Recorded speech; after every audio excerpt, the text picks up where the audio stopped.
Yeah, folks, still on the Daily Record. The link will be in the description. This is by David Whitfield and Tiffany Lowe. You go low, I'll go high. You go high, I'll go low. Anyway, it's about Madeleine McCann. Alright, so the headline is Madeleine McCann not carried out apartment window by abductor, says a former cop. Ex-superintendent Peter MacLeod claims in a new podcast that the window is too small for a normal-sized man carrying a child to get through. You see, the story has always been put forward by Jerry and his wife that someone came in the window and took Madeleine out that window. Disturbed the blinds, etc., etc., because there was kind of shutters on it, if you remember. But let's go over it. A former Nottinghamshire police chief has said that it would not be possible for Madeleine McCann to have been carried out the window of that apartment where she was sleeping. 3-year-old Maddie, who has been missing for 11 years, disappeared from an apartment at the Praia de Luz, Portugal, where she was sleeping with her twin siblings. In an explosive new podcast, Maddie, the former Nottinghamshire police officer Peter MacLeod, told presenter Mark Sonokoko the window is only absolute maximum 50 centimetres wide, in reality about 46 centimetres wide, and it's already a metre off the ground.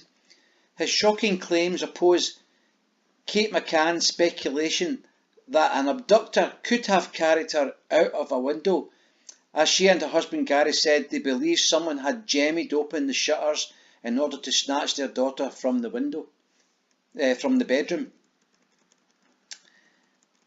The former superintendent, who had visited Praia de Luz, had inspected Madeleine's ground floor bedroom window at the resort and said it was not possible for a man to carry a 3-year-old child out the window.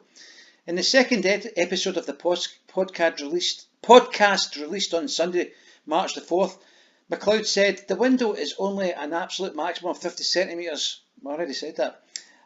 I had inaudible. He tried to get through the window himself, and my shoulders are wider than that little window. So although you could climb in sideways, you certainly can't jump in if you're a normal-sized person. Frankly, I do not think it's possible. He then expressed other concerns about the window and said it raised a first red flag. He said it was obvious from local television footage that the window shutters were not damaged, smashed, forced or jemmied. And this was in stark contrast to the stories in the British media. See, I've told you that before. The media were directed. Stories in the British media that both the window and the shutters were damaged. They weren't damaged. And there they're there.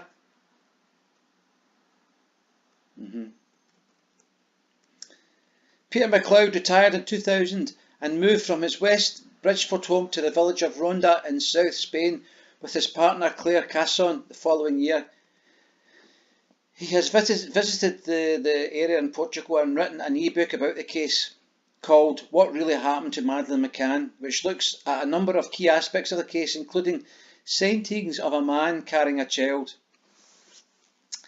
I think these sightings were debunked. Anyway, so at the moment we know that the Met is asking for more money to continue this case. The